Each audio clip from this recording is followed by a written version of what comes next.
أعزائي الكرام، أعزائي الكرام، يا الجزائر مبروك عليك. تبون نرجع إلى دار الطاعة ديال ماماهم فرنسا بدون أي شروط. بيت الطاعة لرجل لأول مرة. تلقى رئيس الجمهورية سيد عبد المجيد تبون اتصالا هاتفيا من نظيره فخامة الرئيس إيمانويل ماكرون الذي هجر تبون. في مكالمة هاتفية ساخنة ماكرون يداعب زنسمية. اكتفت بمكالمة هاتفية. شوف عند رياض بطيخة. الو، الحب بهدلة. أخصمك أسيبك لا. ثم قال ماذا؟ قال فخامة الرئيس إيمانويل ماكرون. فخامة الرئيس إيمانويل ماكرون. كيفاش فخامة السيد رئيس الجمهورية الفرنسية إيمانويل ماكرون؟ فينا هو الان داك النيف اللي كنتو هازين؟ فينا هو؟ ما شفناش. وين راهي هذيك البيانات صباح وعشيه؟ بيانات وين راهم؟ فيما يخص الرئيس الفرنسي ما نجاوبوش. باش ندخل تحت حمايتك وجناحك. انا راني كبير، انا ما نحتاجش ندخل تحت جناحك. بعد كل هذه التضحيات عدتم الى بيت الطاعه، عدتم الى بيت الطاعه. بيت الطاعه، بيت الطاعه.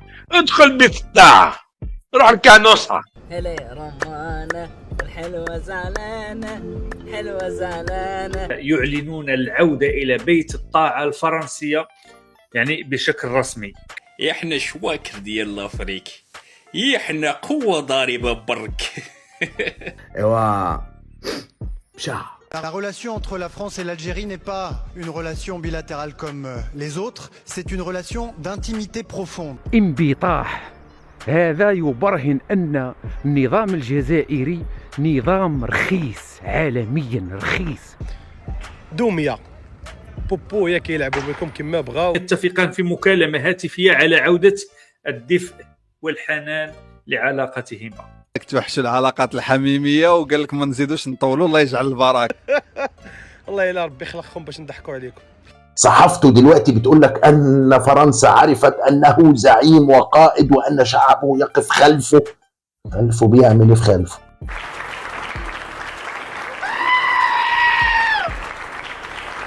وبوس بعلم الضبع حيت عنده تاخر دماغي كيكتب لينا في التعاليق تحيا الجزائر ركعت فرنسا. الزعيم الذي ركع فرنسا وفرنسا والله العظيم. لا نقولها لك، ماكرون تنازل وركع واتصل بسيده تبون. كانت له الكلمة الأخيرة في هذه الأزمة ديال الجزائر ما بين الجزائر وفرنسا. أثبت الرئيس تبون فعلا على أنه داهية في السياسة، أنه هارب في مخه. فعلا هو هارب من سبيطار الحماق، هذه ما ياخذكش فيها الشك. والدليل ان الرئيس الفرنسي ايمانويل ماكرون البارح الاخوان ديالي مساء البارح اتصل بالرئيس الجزائري. اللي كتغضب المراه نورمالمون هو الراجل اللي كيمشي للدار باش يصالح مرته ويعيط لها. او ماي جاد. الجزائر ولايه فرنسيه. ايوا اش غنقول لكم الجزائريه؟ حكومتكم دارت لكم الدل والرخص، عندنا ما نديروا لكم، هذا جهدي عليكم. ما علينا، دابا هما مور ما ردوهم لبيت الطاعه قالوا لهم اكثر من هذا. فرنسا استقبلت يعني المجلس ديال القبائل كامل، فرحات مهني. تحياتي السي فرحات مهني.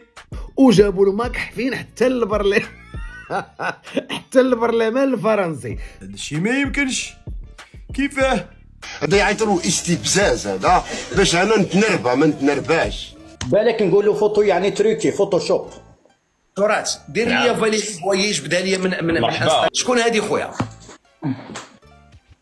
هادر حامي على روحك. شفت صدق من قل وزن لمواقف لهيبة. يا ودي ولكن علاش ناض هذا الصداع كامل؟ ناض على ود الصحراء المغربيه. وحبيت برك نرجع بك شويه اللور باش تستعقل الجزائر لما كانت تظهر العين الحمراء لاسبانيا. كيفاه؟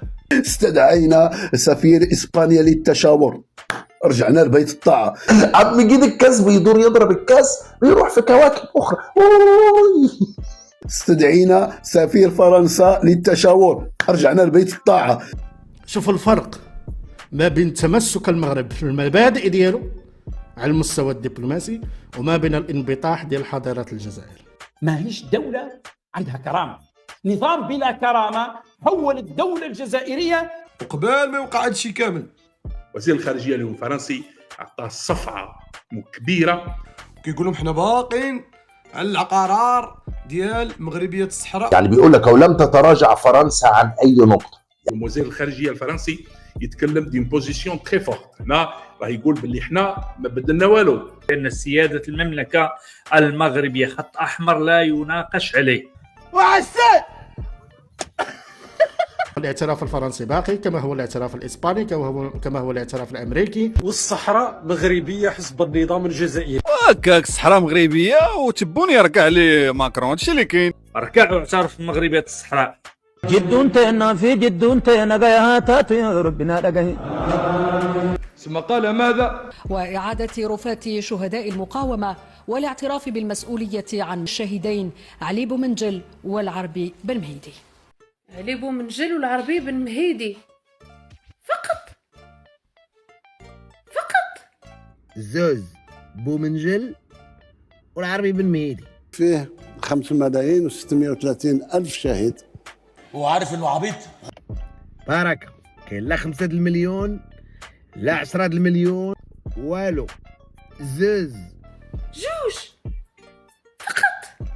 بيان الانبطاح والاستسلام امام فرنسا. ثم قال ماذا؟ كما جدد الرئيس ماكرون ثقته في حكمة وبصيرة الرئيس تبون ودعاه إلى القيام بلفتة صفح وإنسانية تجاه السيد بوعلام صنصال. والسيد بوعلام صنصال اكتب يا تاريخ. ما خلى ما قال فيه ما عنده اب مجهول الهويه.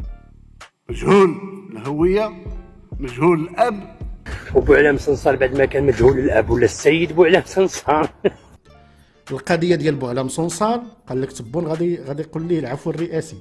اليوم كنشوفوا جميع القنوات يعني العالميه تؤكد بان النيف طاح لكم في الارض. انبطح تبون على عتبة الإليزي، انبطح نظام العسكر.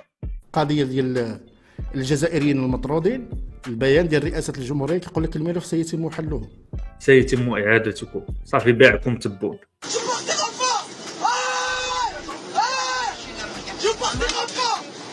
الجزائر مش دولة، والله تأكدنا بما لا يدع مجال للشك.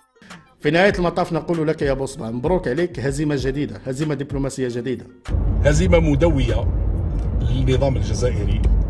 راه قالوها لكي يعلم العالم مع من حشر الله بالجوار.